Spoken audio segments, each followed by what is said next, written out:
Facts about ear. Fact number 1. ചെവിയിൽ രൂപപ്പെടുന്ന wax ചെവിയെ സംരക്ഷിക്കാനുള്ള ഒരു സ്വാഭാവിക പ്രക്രിയയാണ്. ഇത് അധികമാകുമ്പോൾ തനിയെ പുറന്തള്ളപ്പെടുകയും ചെയ്യും. ചെവിയിലെ സീലിയ എന്നറിയപ്പെടുന്ന ചെറു രോമങ്ങളുടെ സഹായത്തോടെയാണിത്. Fact number 2. കോട്ടുവ ഇടുമ്പോൾ ചെവിയിൽ ചെറുതായി പൊട്ടുന്നത് പോലെയുള്ള ഒച്ചയുണ്ടാകുന്നത് സ്വാഭാവികം. ഇത് മിഡിൽ ഇയർ ബാലൻസ് ചെയ്യാനുള്ള സ്വാഭാവിക പ്രക്രിയയാണ്. Fact number 3.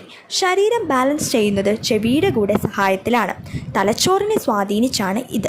ചെവിയിലെ വെസ്റ്റിബുലാർ അപ്പാരറ്റസ് എന്ന ഭാഗത്തിൻ്റെ സഹായത്തോടെയാണ്. Fact number 4. യാത്രയിൽ ചിലർക്ക് ഛർദിയും തലകറക്കവുമെല്ലാം അനുഭവപ്പെടും. ഇത് വയറിൻ്റെ പ്രശ്നം കാരണമല്ല, ചെവിയിലുണ്ടാകുന്ന ബാലൻസിങ് പ്രശ്നങ്ങൾ കാരണമാണിത്.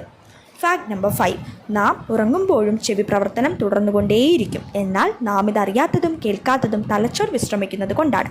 കൂടുതൽ വിവരങ്ങൾ അറിയുന്നതിനായി ഈ ചാനൽ സബ്സ്ക്രൈബ് ചെയ്യുക.